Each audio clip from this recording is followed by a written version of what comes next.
Welcome to AstroMingle, the spiritual podcast that mingles with the talented lightworkers and innovative influencers of our time.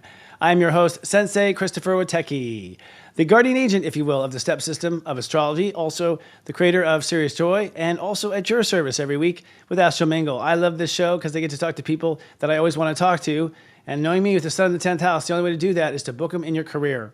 We have amazing guests tonight. As an on-camera astrologer, I'm always fascinated with picking the brains of other astrologers because astrology is so vast and deep, it would take more than one lifetime to learn all the aspects and all the different varieties and all different flavors. So it's awesome if you just own a talk show, invite people on, and that's what we're doing tonight. We have a great guest tonight. She's going to give us some interesting step 2 intelligence. More on that later. But first I want to talk about something amazing that went out today, which is a press release about a new panel we have going on, Unite the Light. If you're not familiar, Unite the Light is our in-person event. It's in Nashville, Tennessee this year on May 17th and 18th with an extra day called Afterglow on the 19th. And we focus a Lightworker Summit to come together and talk about our career, supporting each other, bringing new influences to each other, and hopefully pushing the envelope of what we do, being inspiration to something new. And we're really happy to say that we have an inspiration ourselves. We have transformed the idea of a panel. That is a channel panel, a panel of channelers. I'm not going to give it totally away right now. Let's first run a little clip that gives a teaser, and I'll explain when I get back.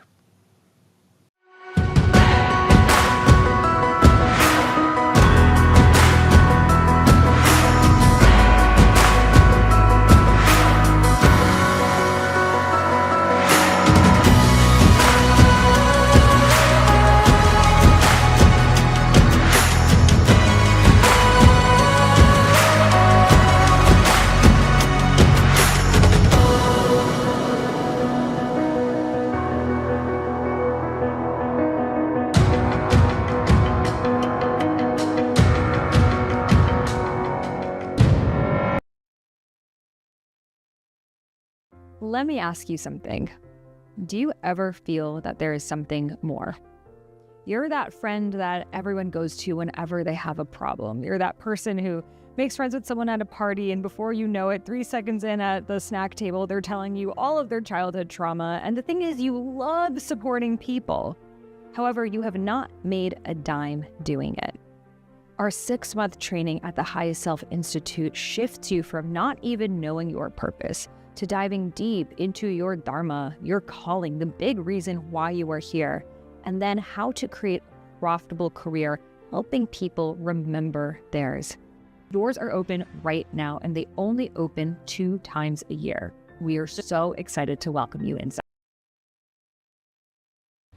Unite the Light is coming to Nashville, and we're honored to support these local conscious businesses. Join our growing list of high-vibing Nashville sponsors and receive special discounts, incentives, and advertising extras while promoting your light to our attendees.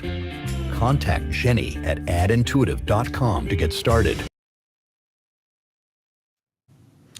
Sweet. We will see you in Nashville. Cannot wait to go there. And I got something to say with the Highest Self Institute. But first, if you didn't understand, we're doing a unique panel like you've never seen before. Now, each of these people are professionals. They're friends of mine, actually. Rob recently, a new one. Wendy Kennedy channels the Palladians. I've had a conversation with them through her before. Rob Gautier is going to channel Metatron. And Christopher Miller is going to channel Mary Magdalene, which is Christ's better half. Jesus, that is. His twin flame and his component there for Christ consciousness when he was alive. And, you know, getting to know Mary a bit, it's like every man out there, behind that man is a woman, and she definitely is a big part of that sensation. But here's what we're going to do. In this panel, we're actually going to interview each of them about what it's like to be a medium and the pressures and things like that. And then all 3 are going into their own trance, and we will have an actual debate between the Palladian race, Metatron, Archangel Metatron, and Mary Magdalene. And they'll be discussing, will Earth survive? Now, of course, we think Earth's going to survive. It's just a good, sexy topic. But ultimately, we've all wondered what is next. The Palladians have predicted something they call a frequency war. I don't know what Mary has called it or coined it, and I haven't talked to Metatron once in my life, except through my own brain. So I'm curious to talk to him through a medium. But this is interesting. I've never seen 3 mediums talk from their entities and have the entities debate. Plus, I'm so excited just for the nature of this. We've got heaven represented with Metatron. We've got Christ consciousness represented by Mary Magdalene and her school of that time.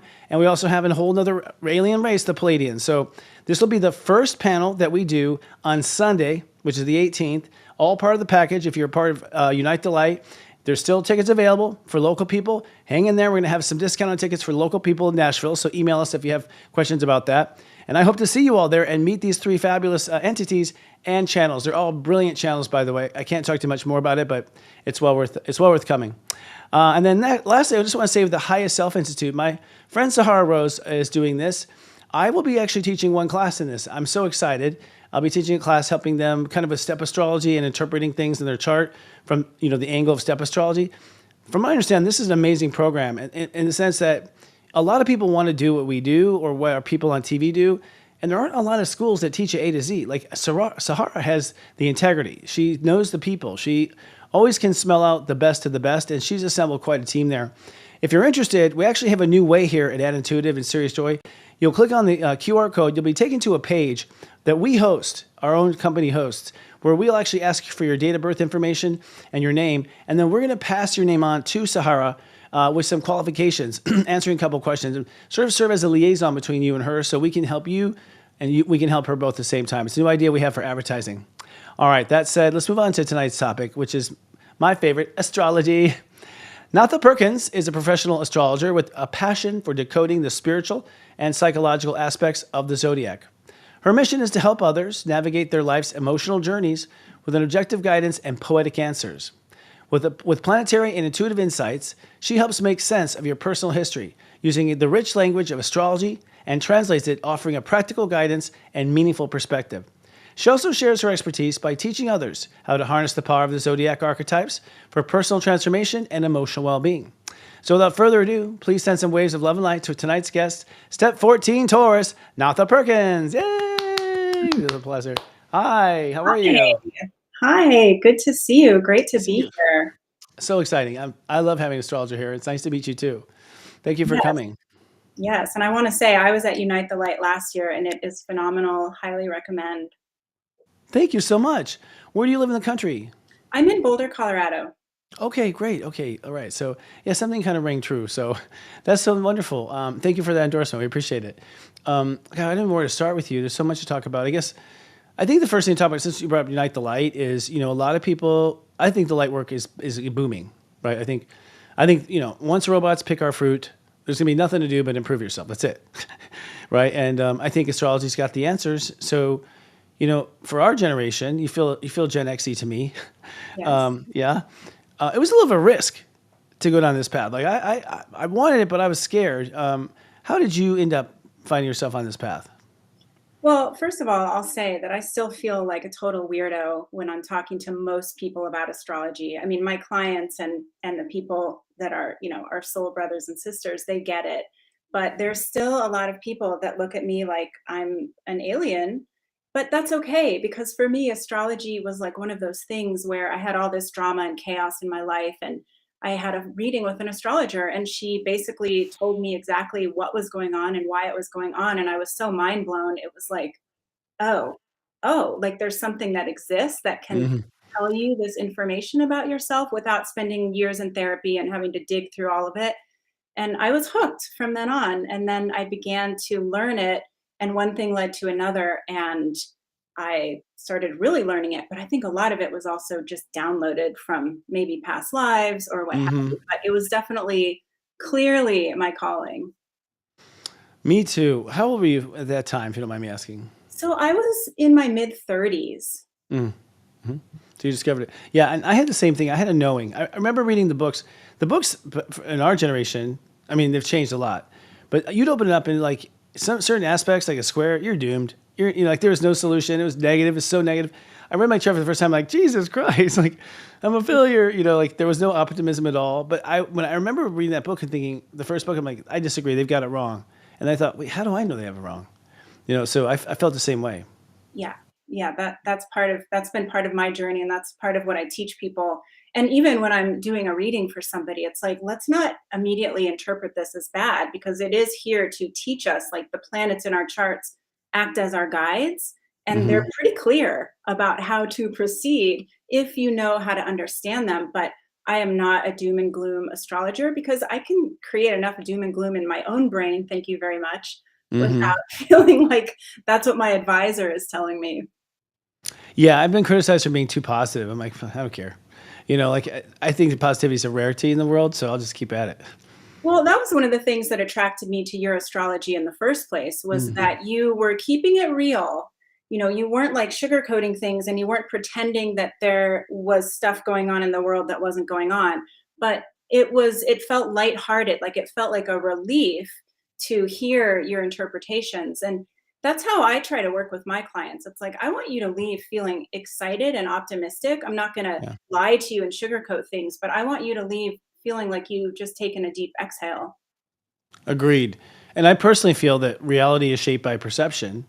So I'm going to lead with the perception and lead to happiness and let you figure out the dark one if you have to. You know what I mean? Like you're not paying me to figure that one out. You figure that one out. Challenges maybe, but that first introduction, that first impression of the way to interpret it is so powerful. It sticks with them forever. Yes. And I think that right now, with what's happening just collectively and in the world, that there is enough intention that people feel fearful.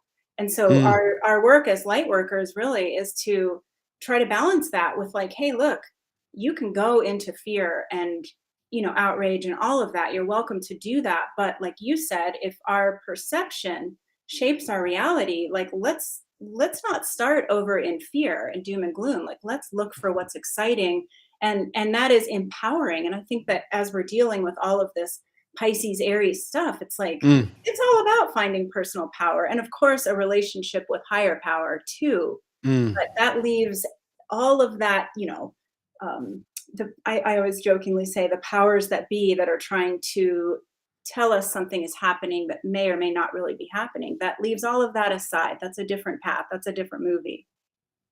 Yeah, it's Hollywood. I agree. Well, it seems as though, I mean, now we're getting deep real quick, but I feel like we are co-creators of our reality. I don't know if you agree with that. And so as a result, I feel like to some degree, our reality has been hijacked by suggestions, by media, by TV. And so, we've been told we are not imaginative, we're not creative, only these stars are. And so we've just kind of bought these narratives and assumed that's the way it is versus some guy created this in an office somewhere, probably a guy, you know, and as a result, we haven't questioned power. We haven't questioned a lot of things, so it's interesting to have that perspective, to open your eyes to that. You brought up Saturn and Pisces, or Pisces energy, which I thought was great. It seems like, we're shifting. Since when I started, I couldn't get a video sold unless I was negative. I mean, not negative, but just like, this is going to happen. Like if I didn't have a headline like that or avoid this. I'm talking in 2006 I started. So it was just, that was it. Now I'm finding it's shifted completely to where the positive headlines are getting traction. And it seems like people are choosing their narrative or it's no longer working as well.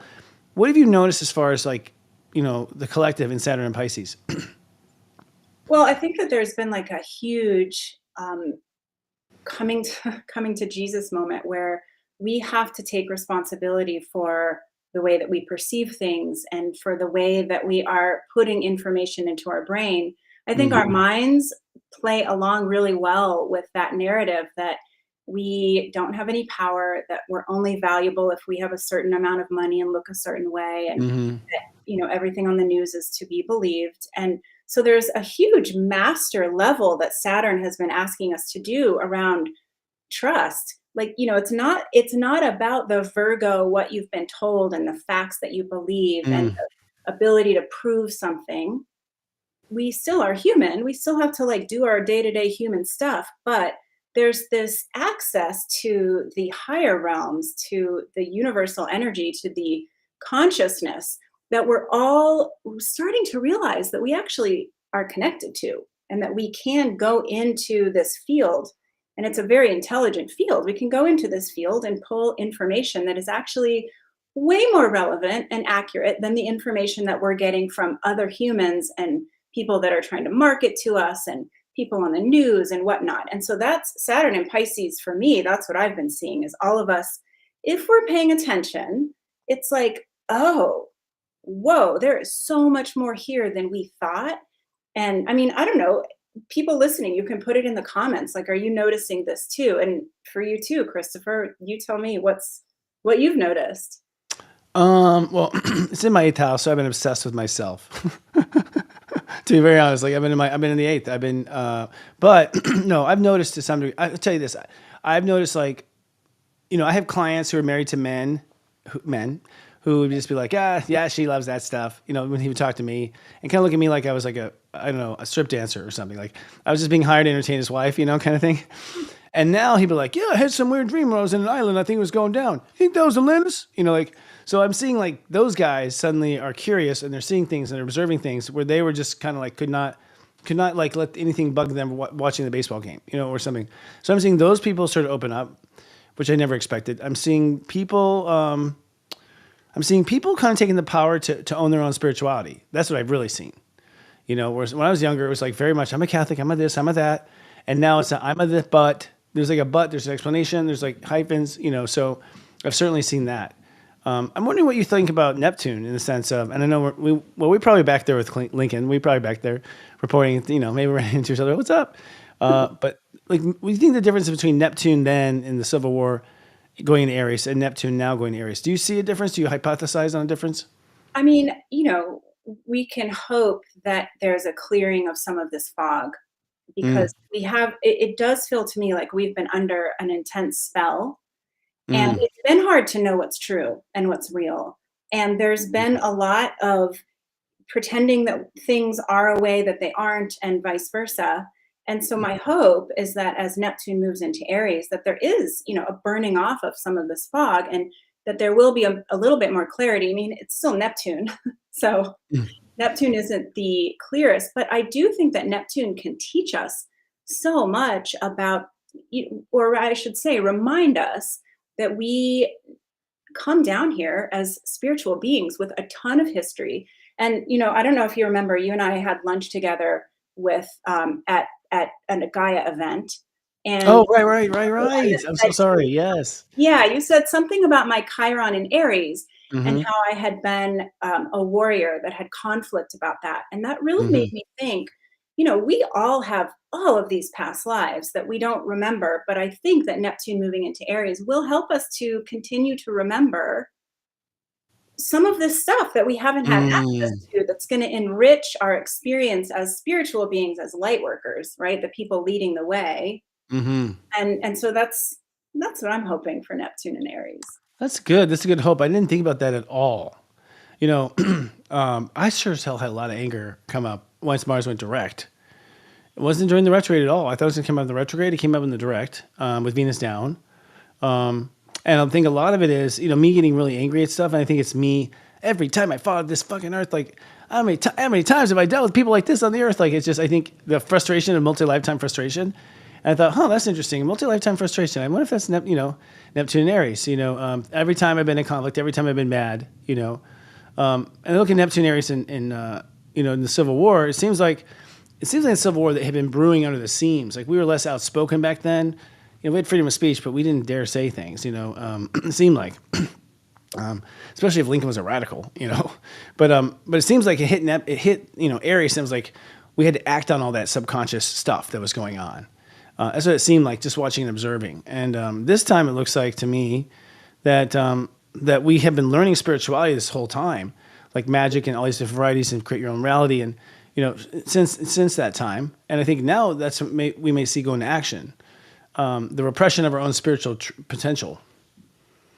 Well, and I think too, to build on that is that there is some courage that's required, because if we've all gone through these past lives where we've presumably suffered and we have had to go through this, and I agree with you, I have so many things in my real life right now that remind me, it's like, oh my God, really? I have to do this again? Like we're doing this again? But there's something about the courage, whether we've been building the muscle or whether it's just simply from doing the personal growth that we have done in this life, but the courage and the bravery to really say, I've done this before and I'm going to do it again, but I'm going to do it better because I've been there and I have worked on my mastery and I chose to come here. You hear spiritual teachers say that you chose to incarnate on the planet at this time for a reason. And I believe that as I get older and more practiced, I believe it more. But there is something with this Aries energy to me that feels like, okay. And I think with Chiron and Aries, which you probably have as well, that we have this whole repression around anger, because we weren't allowed to be angry when we were younger. The adults were, but we weren't. And so now it's like, if that anger is rising, it's like, ooh, this kind of feels good. I mean, I don't need to scream at people and like take it out on people, but like, wow, this is what that fire of anger and bravery and boundaries feels like. And I think all of us, because we're under Chiron and Aries, we're all working with that. Very good, very valid. I think Chiron and Aries is very much Gen X. So Gen X, has a bad rep. I'm gonna speak up first for a moment. It's like we're X, and that means where are we? Where are we? What are we doing? Are we doing anything with our life? Are you kidding? We're supporting both our children and our parents because our parents are irresponsible. Our kids are irresponsible. We're the X. We're the holding up everything. The X factor. But you're right. I think because we have Pluto and Libra, at least I did. Pluto and Libra is like what's fair, what's not fair. And maybe it's because I've been unfair as a warrior, but that strength you're talking about, it's like a refreshing, like, aha. Like, because I think I've been a wimp ever since I think I went too far, felt bad and pulled back, got abused for lifetimes. And now finally this time I'm like, that's right. It's like a Rocky music. I'm finally feeling strong again for the first time. And really just after my Chiron return, honestly. After my return. Like it was my Chiron return was so significant for me. It was ridiculous. Well, I'm headed into mine this year, so fingers crossed. Good luck. Good luck. We'll mail. Well, yeah, we'll stay in touch with you. Make sure you're okay. I think it depends on the person, but yeah. So, wow, that's so interesting. Now, what do you think about Pluto and Aquarius? Tell me what your observations have been. Just, your visceral observations of Pluto and Aquarius versus Pluto and Capricorn. Well, first of all, Pluto and Capricorn was rough, and maybe that's because I'm a Capricorn rising. But I think that, one of the things with Pluto and Aquarius that we're seeing is that we are all a part of this collective. Mm-hmm. But one of the things that we've been fed is that we're all supposed to be alike. And yes, we're supposed to agree with one another, and we're supposed to have the same values and the same ethics, etc. I don't think that's true. I can't even get my whole family to decide on a single restaurant for dinner when we go out. So I don't think that getting the collective to decide on anything is ever going to happen. But I think that as we are looking at what we're good at, what our skills and our gifts are, that's part of Pluto and Aquarius is we realize, hey, I know how to cook and you know how to build and you know how to advise. So let's all get together and we'll bring our unique gifts, but we're having to figure out what our unique gifts are. And I think some of that is the Venus stuff that we've been going through over the last few years is we're figuring out like what our values are. And the Aries stuff is like, who are we?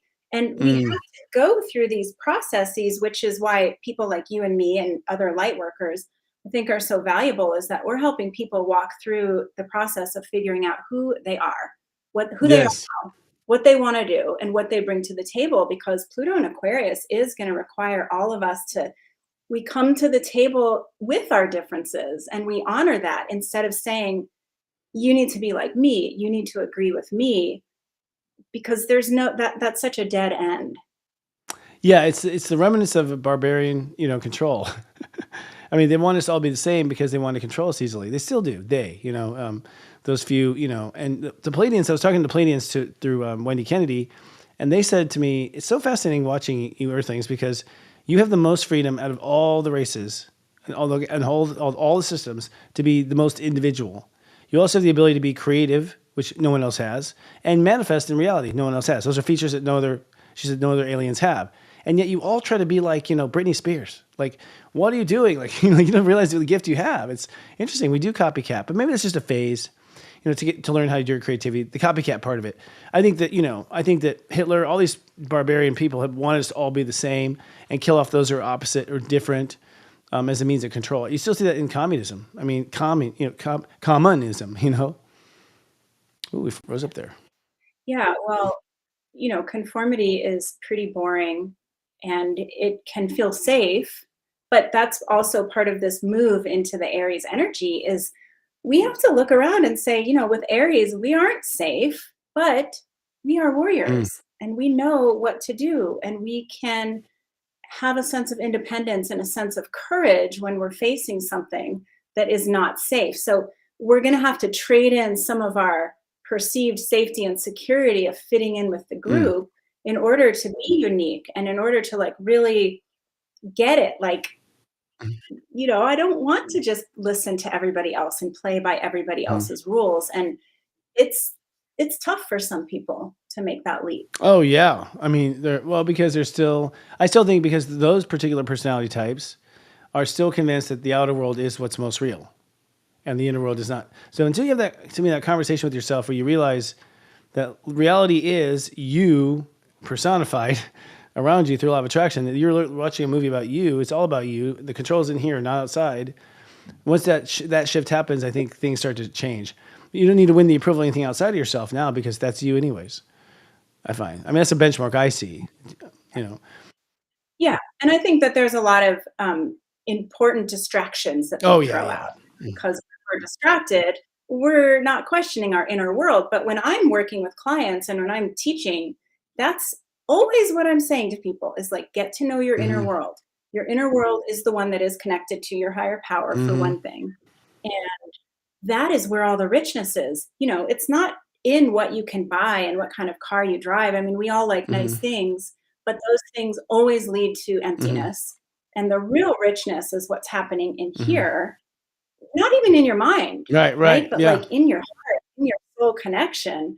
But because we were not taught that, if we don't stop to think, oh, my inner world, my heart, it can pass us by. So people like you and me, we're like, don't let it pass you Oh by. yeah, totally. And also, did you feel that? That's called an emotion. You know, like, you know, some people are unaware. In fact, I was reading in you really use feelings a lot in your practice. How is that focusing on the moon? I mean, what is your belief about feelings? You know, my belief about feelings has changed a little bit over the years. I say that thoughts and feelings can be very informational, but they are not the end all Mm. be all. So even, you know, as Mars was moving through Cancer and retrograde, it was like all these feelings were coming up, but we don't want to totally believe the feelings because that's just sort of information Mm. that's coming. Like what's really important, I teach more about the present Mm. moment and the, you know, tuning into like what is here right now? What are your senses telling you? What are you feeling? Because that's really where you get the rich information instead of the exaggerated or the triggered or the information that your brain brings you, which is usually pretty Hmm. anxious, right? Zooming back to the past and forwarding into the future. So for me at this point, feelings and thoughts are great, but you got to stop them and you got to really go into that present moment to get the information, which is also where you tap into that divine field of Hmm. consciousness, which is what we want because that is what has all the juicy information. Totally. And I find that feeling is how I navigate everything. I didn't notice that. Was doing it automatically without knowing it. You know, I mean, just easing into a feeling here and I don't know, following little feelings, little sensations inside of you, which I would have called my imagination a long time ago. And come to find out there's signals, their messages. And I think that's the emotional field is apparently what's new about Earth, that other species don't have this field that's constantly monitoring what's going on inside of us. So I agree with you. It's symbols, it's messages, it's information, it's a dashboard, it's a human dashboard. And yet we suppress them. We take ADD medicine. And if someone has an emotional problem, we say they have a mental problem. So we actually point them in the wrong instrument to fix something. You know, we are just bass backwards on that. Yeah. Yeah, and I think that we can all tune in. You know, all of us are energy Hmm. readers. We all can get information from the field, from being close to one another, Hmm. from looking in one another's eyes. And we miss out on all of that when we are repressing the feelings and focused only on the thoughts and the facts. And so it's been really interesting over these past few years to look at the deeper layer of astrology and say, oh, this is what it's trying to teach us. Like it's actually trying to wake us up to the fact that there's so much more than what we were taught. And there's all these entry points that we can use, whether it's through a strong emotion or it's through the present Mm. moment or it's through reading somebody else's energy and kind of understanding, boom, this is where that person's at. We have access to those entry points, but it's taken many of us until more recently to get Hmm. it. And a lot of people still don't get it. But I think that's what people like you and I are doing is we're helping those that are trying to understand. We're saying, okay, come on, let's use astrology as your entry point into understanding your own psychological and spiritual nature. I think it's a brilliant entry point. Yeah, once I was in college, I was taking it, had a similar introduction as you, although it was a girlfriend that broke up with me at the time, and I was so pissed that she did.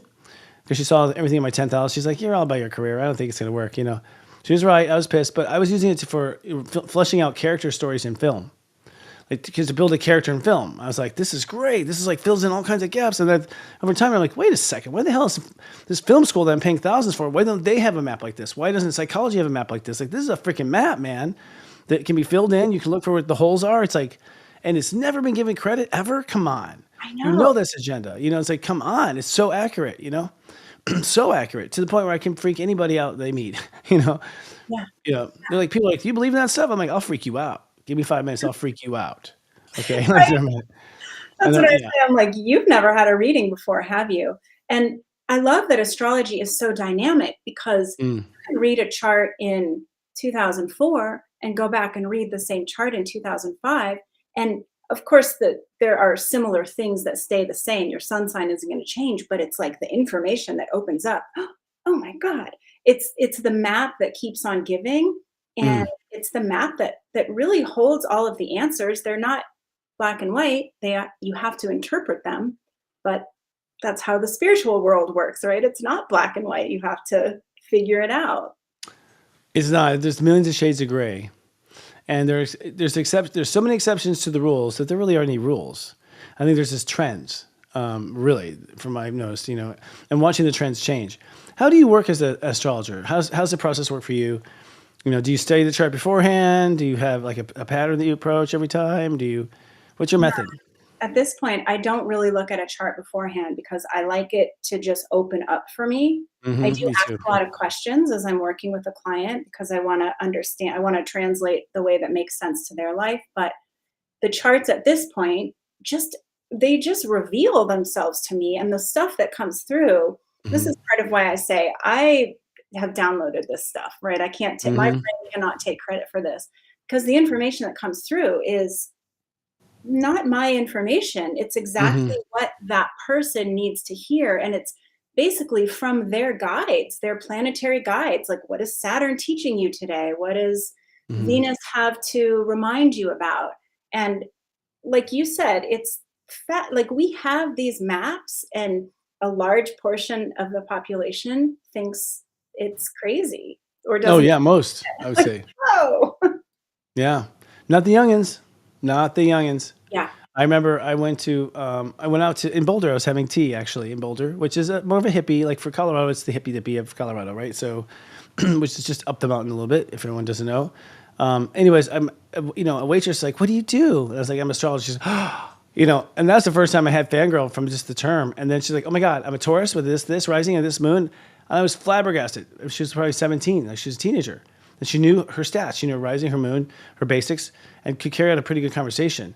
When at her age, I wouldn't dare tell anybody that, it's just to see how it's opened up. So, we're taking over. Yeah. Well, it's such an amazing tool for self-awareness. And I do think that the younger the people are right now on the planet, they're just coming in with so much more awareness. So, with every generation, you have to come into your awareness, but these kids are coming in, sometimes the things that my 21-year-old daughter says to me, I think I didn't get that until I was 40. So Yes. good for you. Yeah. Yeah. They stand on our shoulders, truly. And for those who want to become, you were a jewelry designer, right? Not that that's a bad thing, but that's totally different, completely different. How did you make the leap from that to being a reader? I'm just curious. Because I think there's people out there who want to, I think people want to converge. I think they want to, what's the word, escape. What do you say when Russia, I can't remember what it's called now, but you would leave, defect. People want to defect, I think. Yeah. Yeah. Well, I realized that selling a product was really not, selling that kind of product really wasn't working for me anymore. And so I went and got certified as a life coach, which I liked. But also it's like with a life coach, you have to get information from the person, from their stories. And I actually had an email come through from an astrologer that I followed looking for an apprentice. And I applied to be her apprentice. And I did this huge apprenticeship with her. She's a Virgo. So it was very regimented and very specific. Intense. Yeah. But it was like, oh my God, from the time I started, and then I worked in her practice for a year before launching into my own personal practice. But just right away, I just knew like, this is for me because this is the map to help people. And I've always been intuitive. I've always been able to read an energy vibe off of a person and know what's happening. But astrology said, oh, here's the map. You can start here. Actually, you can look at any aspect of this person's life. You just decide where you want to look in this chart. And, you know, Yeah, I love I'm a Mercury and Gemini, so I love a good map with all the answers. totally. And for me, it's an encoding too. It's like a frequency signature. Because I just look at the planet and suddenly, actually, my eyes are guided. So I'm guided. My eyes are guided around the chart. I don't have a method. I'm being pulled around. And as I'm pulling around, I'm also amazed at the story. Oh, no shit. And then, oh, well, then this is what happened. I'm learning too. And I'm like, wow, I didn't know that could happen. So I'm learning as I go. That's when you know. And it's profound. It's profound for them. It's profound for you. And you take away something because spirit works in that kind of economy. So, but I just feel like the psychic part of it is such a big part of it that I guess when astrology was created, it's like they were trying to legitimize themselves and make it very scientific and make lots of rules. But honestly, I don't think one rule applies to everyone. It just doesn't. No. And I do this thing called a 5-minute jam when I'm doing a reading. So it's a person I've not worked with before. And I just say, I'm going to spend 5 minutes or so just doing a stream of consciousness on your chart. And so I do what you were just talking about, where my eyes are guided and I just start sharing. And then afterwards, I say, all right, so let me stop for a second and get some reflection from you. Does that resonate? And it's funny because every time I do that, there's a part of me that's like, I don't know if that's going to resonate. Yeah. I'm getting paid for this. Yeah.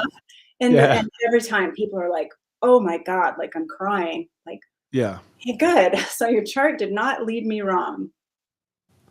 Yeah. When I have read powerful people, they're the hardest read for me because they are just stone faced.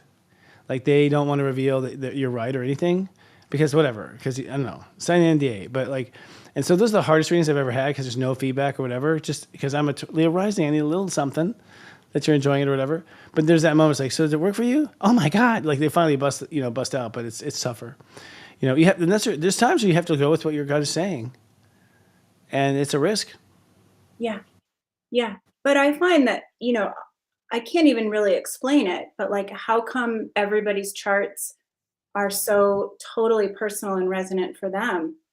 I don't really know why. I know, the people that, whether they discovered astrology, whether it was channeled to them, Mm-hmm. these planets have very strong archetypal energy, Yeah, and everybody's charts are really, really accurate and, without ridiculous. fail.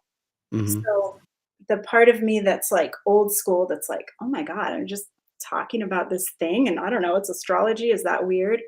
Is always at odds with that part that's like, hey man, just relax. Like whatever needs to come through is coming through. Yeah, I mean, I've given up on the how it works kind of thing. I mean, there's theories in that, and people like, so the planets are, affecting who we are. And I get in that argument sometimes with people. Not argument, they just want to know, like, how can you seem so bright to me? How can you believe in this shit? That kind Right. of attitude. You seem so bright. How's a kid like you who can just go so far? I'm like, I bought a house with this, like, I actually got a mortgage with me, an astrologer. So it works. But it's because it's accurate. I mean, one reading, it's like 7 of your sessions with your therapist. Yeah. Of discovery in one reading. And we can get right to the core issues and the timing of it. And we know what to focus on now and what to put off till later. It just gives you everything, as we all know. So you and I are clearly in love with this trade. I've seen you use the term energetic hygiene. Yeah. Energetic hygiene playing, what you say is to navigate intense astrological periods, like eclipses or retrogrades. What do you mean by that? Tell us. So when you're empathic, I think most of us are, certainly if you're watching this show, we pick up energy from people and we get merged with people. And a lot of the stuff that we feel that's difficult isn't even ours. So it's really important that we know energetic hygiene. We know how to like clear ourselves, Mm. right? So whatever your version of clearing your energy, sometimes it's going to look like just saying, no, go away. You're not welcome here. Sometimes you're like dusting yourself off. Sometimes you're envisioning, the sweeper coming. There's so many ways to do energetic hygiene, but it's really important because we don't want to pick up everybody's stuff, and we can pick it up from, reading nasty comments on social media. We can pick it up from watching a movie, from a conversation, from getting honked at in traffic. And, it's it's nothing to be scared of, but it's like, we are energetic fields. And when something comes in and kind of pollutes our field, Hmm. we want to be able to get rid of it and just say, all right, let's open the windows. It smells bad in here.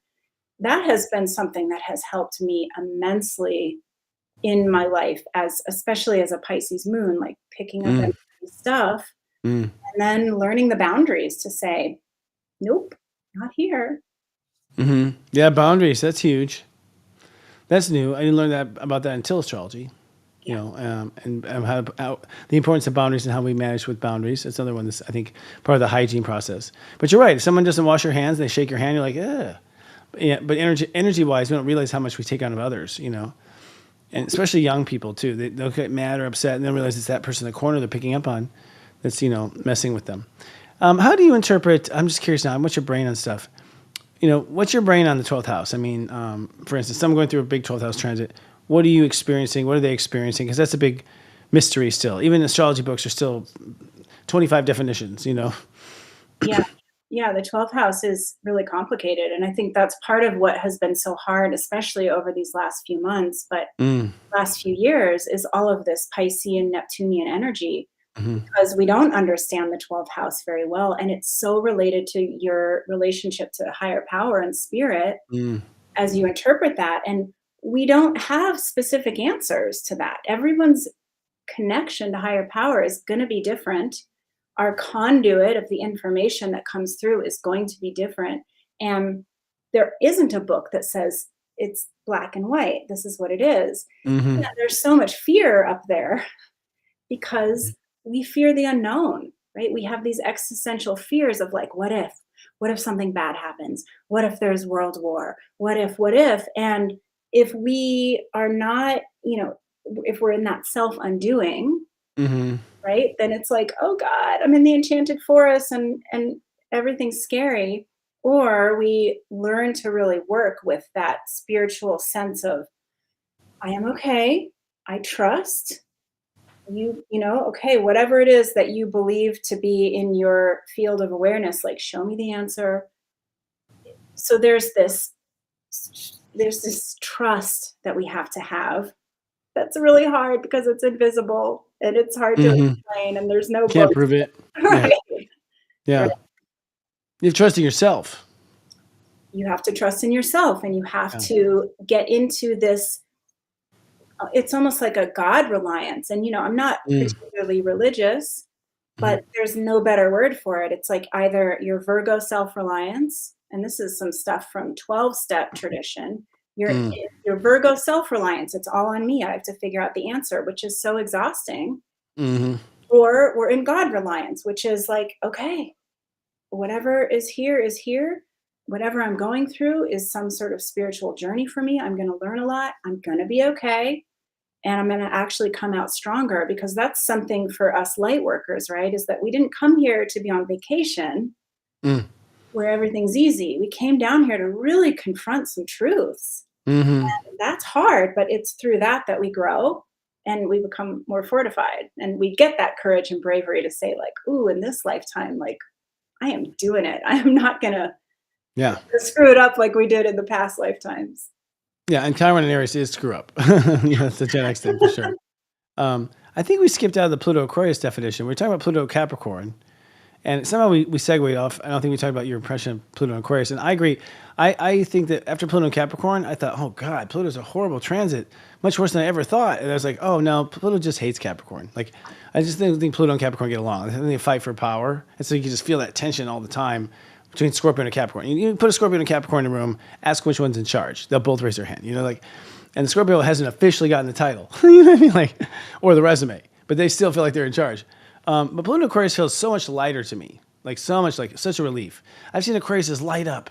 Where I saw Capricorn's like wanting to die, seriously, wanting to. So what have been your observations?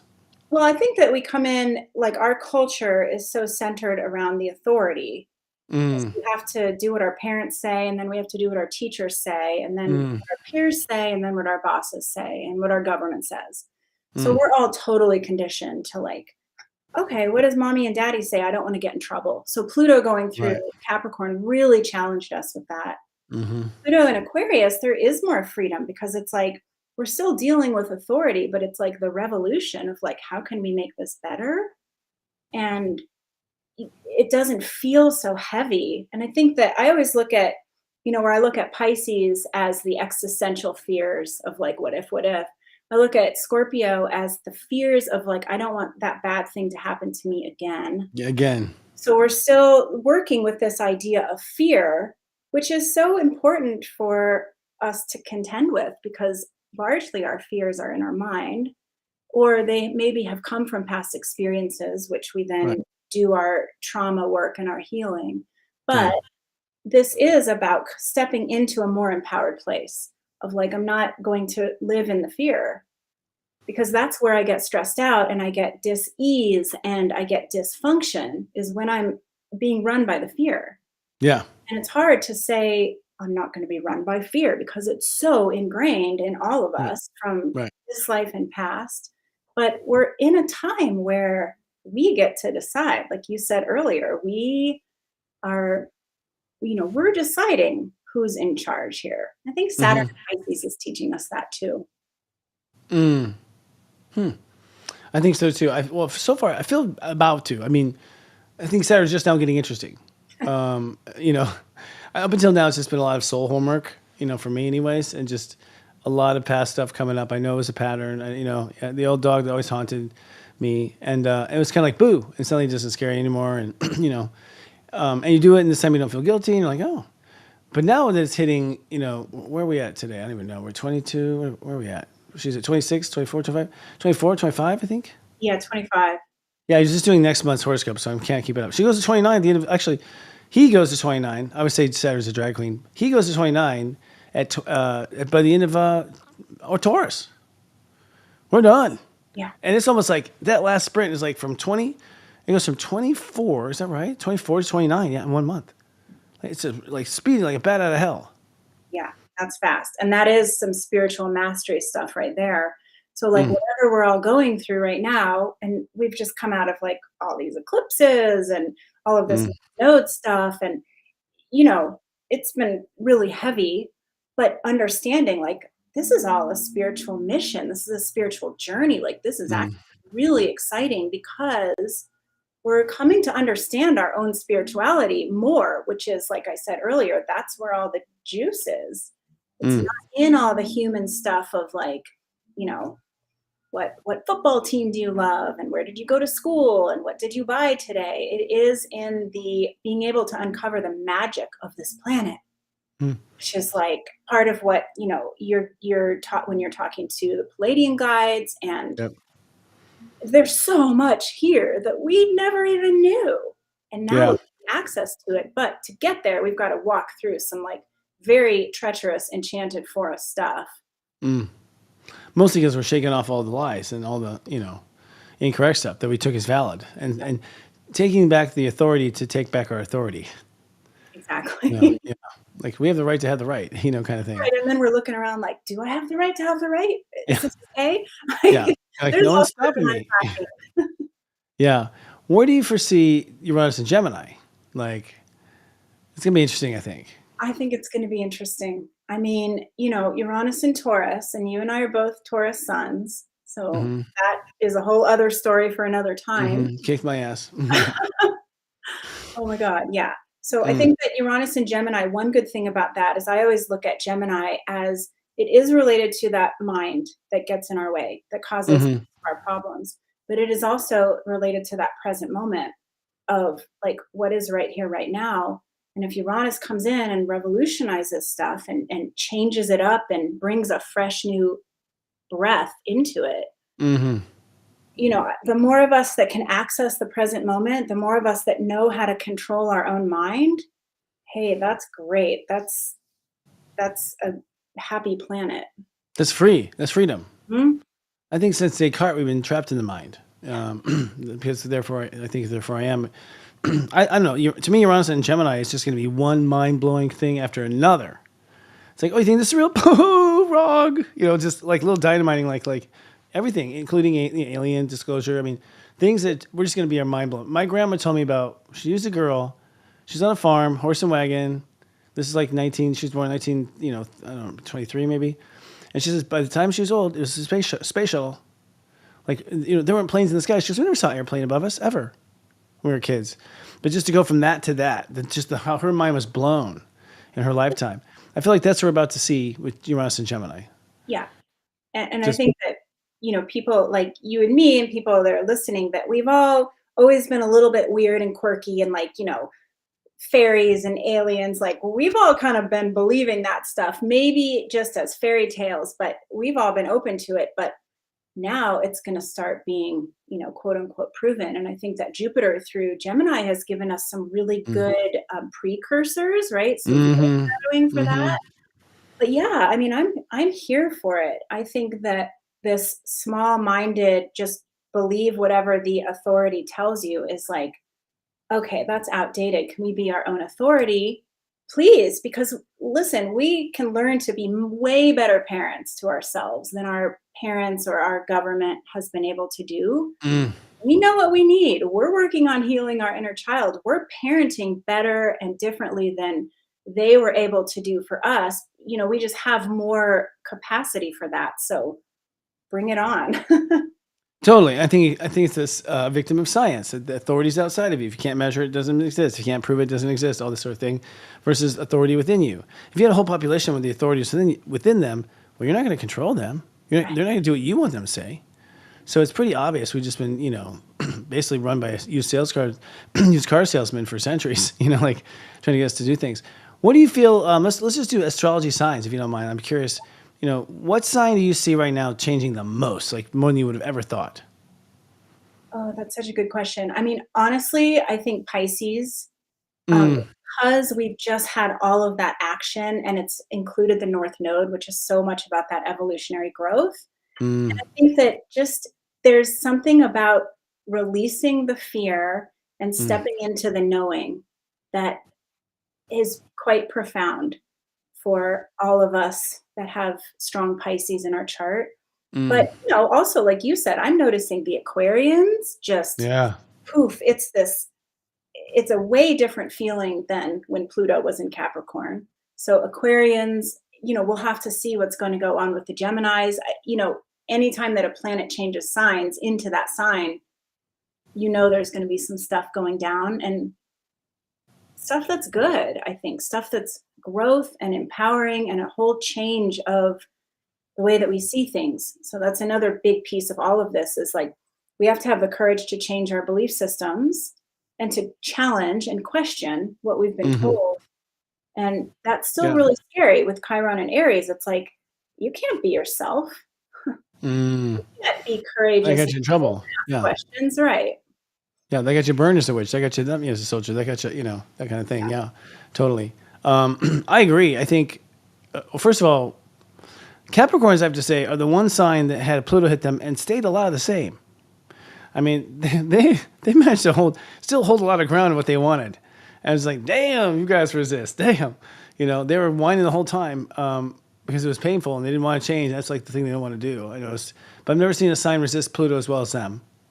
Scorpios have completely laid on their back and, gave up, because it was their bastard, I guess, with Pluto. It's interesting. The Sagittarius seem to take it all in stride. I didn't see the Sagittarius burp once with Pluto. They had some hard times. They drank a little bit more. So I don't know. But I agree with you. We're seeing at Serious Joy almost reversal of Aries and Libra. Like Aries are becoming nice. They're considering others. They're not rushing in the room. They're not interrupting. Like they seem to be just an Aries I've never seen before.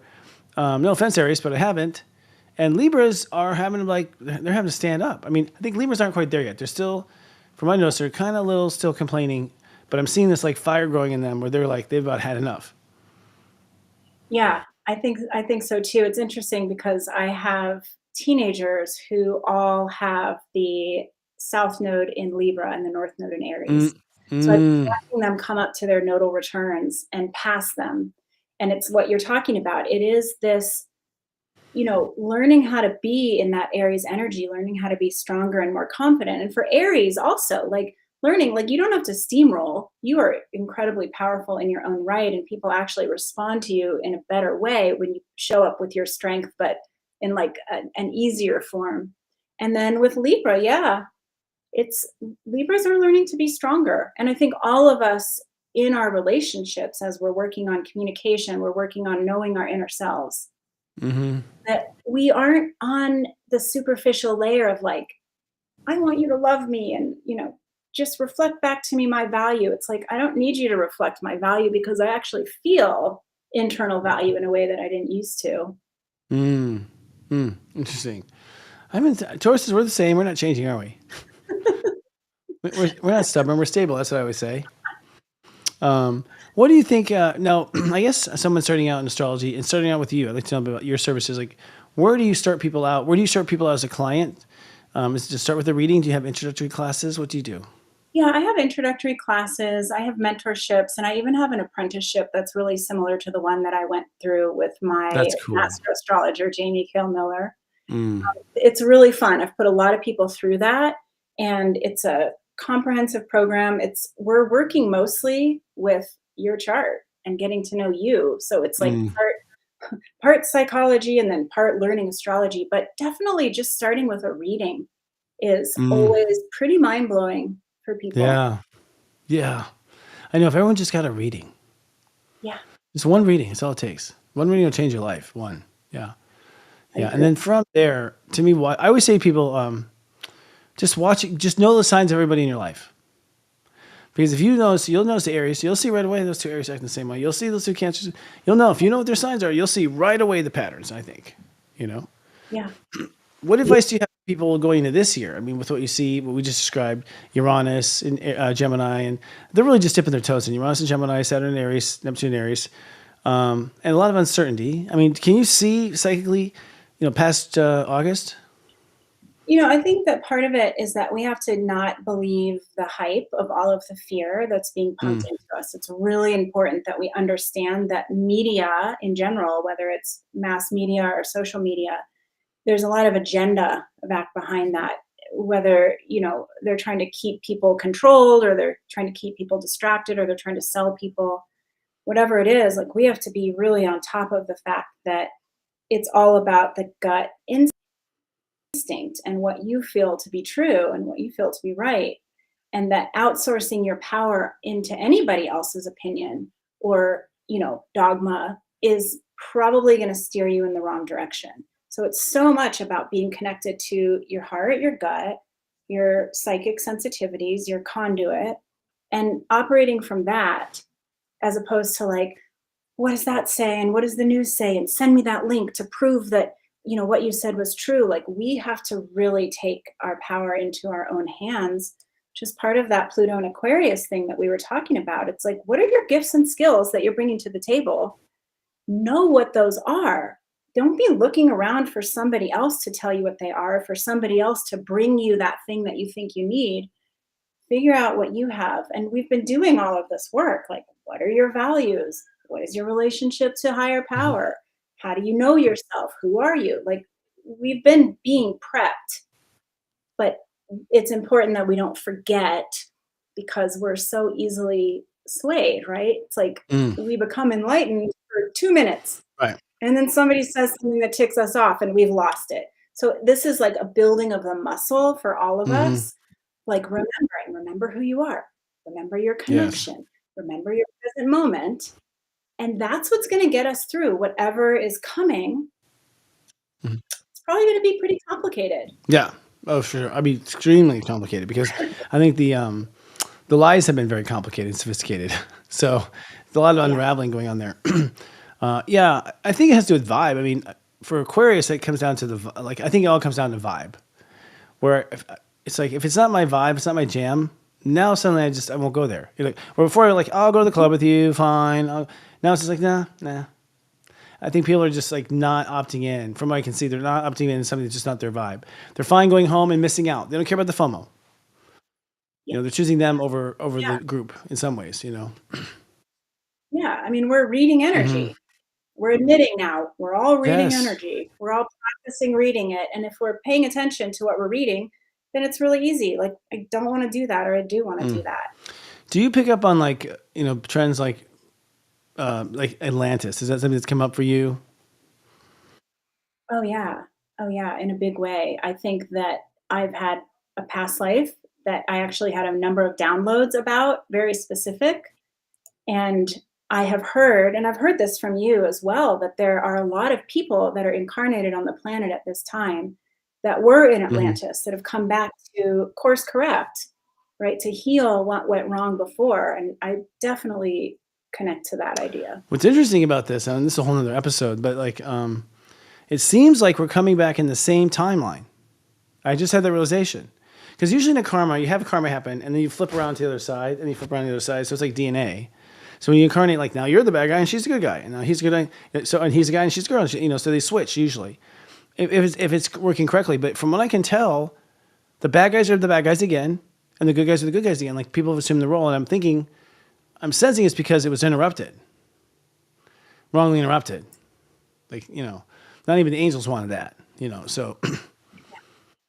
Yeah, I mean, that could be it. It could also be like those of us that were disempowered, those of us that were in, captives or being experimented on or what have you, we didn't have the power, and we have been building that and really learning how to step in and not blindly be led into like, oh, this is just what we're doing. Oh, okay. Everybody listening can think of over the last 5 years, what have you known was not the right path, even when popular culture was insisting that it was. All of that has shown up in our world to help us remember. Yes. Like, oh, right. I can trust myself. I can say no. I do have autonomy and personal power. But yeah, that makes sense that we're in the same timeline, in the same dynamics, because they don't feel reversed. No, I'm not playing bad guy, but not anymore. I think I did in the Middle Ages somewhere. Killing for Christ is my thing. When I was working, I was Knights Templar lifetimes. But yes, I think it feels like that. And this has been recently, the last 2 weeks, 3 weeks that I had this realization that I was looking at something and it was like, oh, shift, this is the same timeline.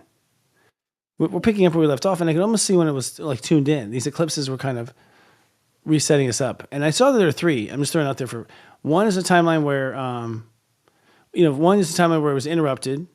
That's kind of timeline. So you were in a you didn't finish it, so you have to finish it.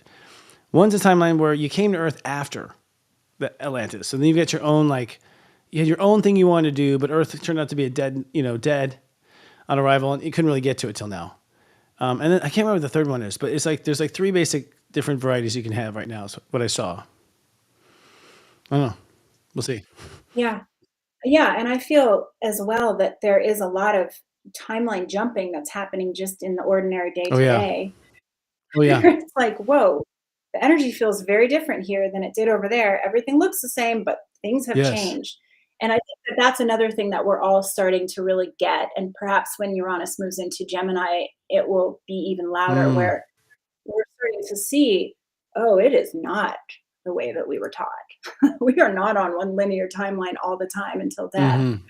We're actually very fluidly moving through different experiences. And you can't just say that to anybody, because they will definitely think that you're a weirdo, but we're okay with that here, totally. right? You're amongst friends. In fact, we've gone to 4 or 5 timelines just tonight. Exactly. So where should we start? You have your own podcast too. I didn't know that.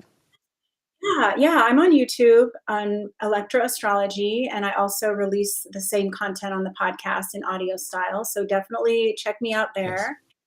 And I do readings, and you can find me at electroastrology.com. That's where all my stuff is. What would you say your specialty is?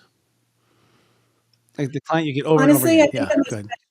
I think that it's helping people to see themselves. It's like helping people remember who they are and why they're here.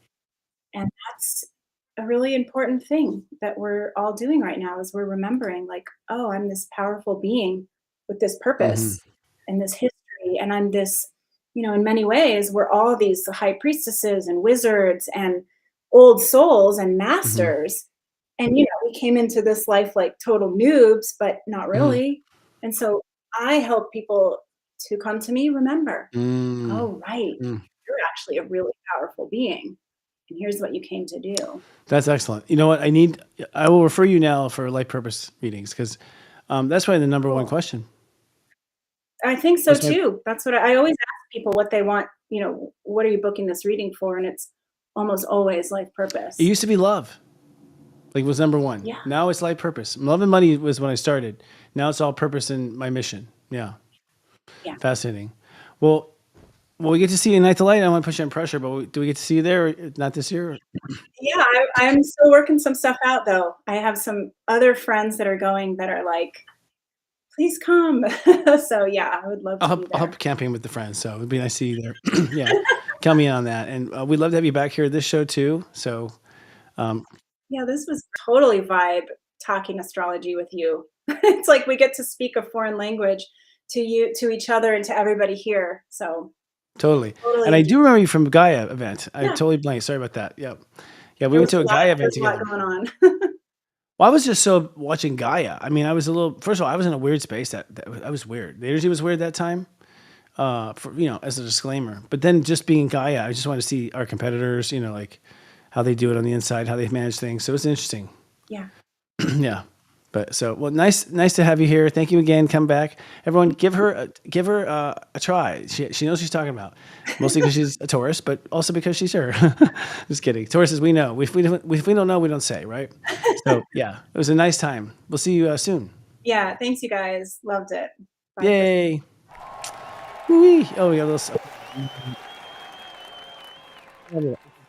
Thank you. Natha Perkins. And let's see, Astrology. I love the name. I forgot to tell her that. Oh my gosh. I was going to say, she feels really familiar. Of course, I've met her and hung out with her. That's me. I've been so much in my own cosmic bubble. Like I said, Saturn the 8th. It's what happens. Wait till it happens to you. It's a lot of fun.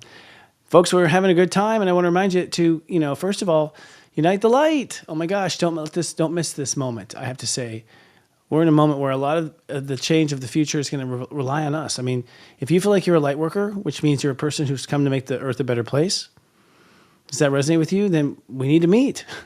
We need to meet, and we need to meet now, because I think what I realized in the last couple of weeks is that people are looking to their Congress people, and they're looking to their president, looking to their townspeople, they're looking to all these other people to fix it. And I think we're supposed to fix it. We're the ones supposed to do it.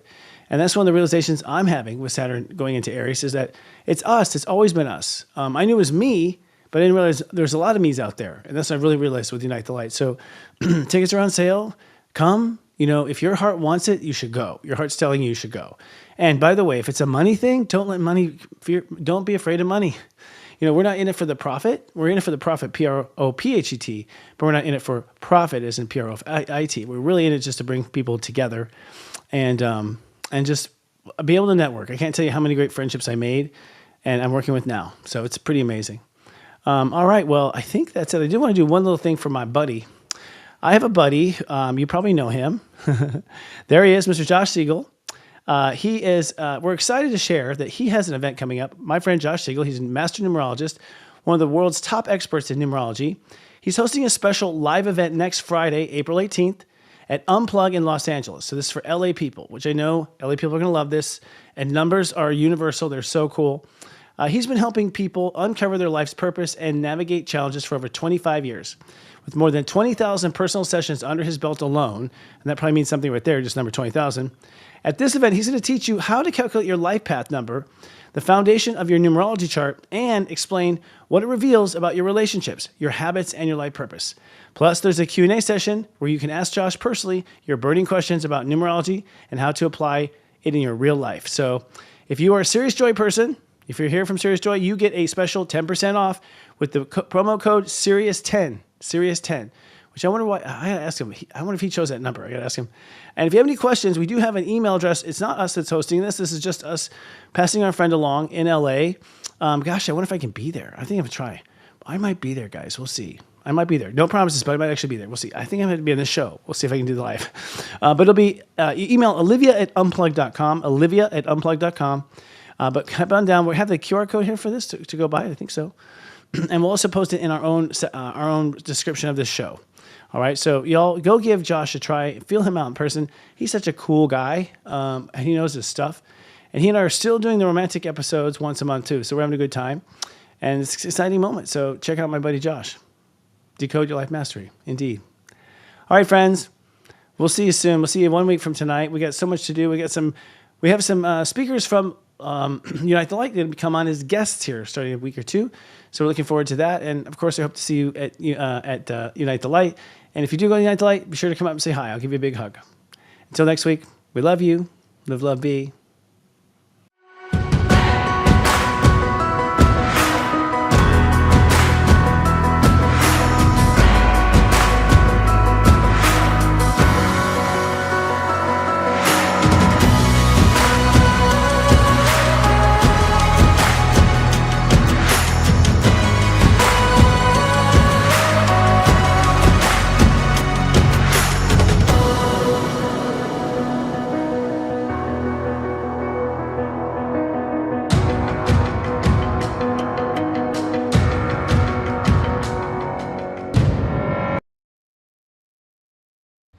Unite the Light is coming to Nashville, and we're honored to support these local conscious businesses. Join our growing list of high-vibing Nashville sponsors and receive special discounts, incentives, and advertising extras while promoting your light to our attendees. Contact Jenny at adintuitive.com to get started.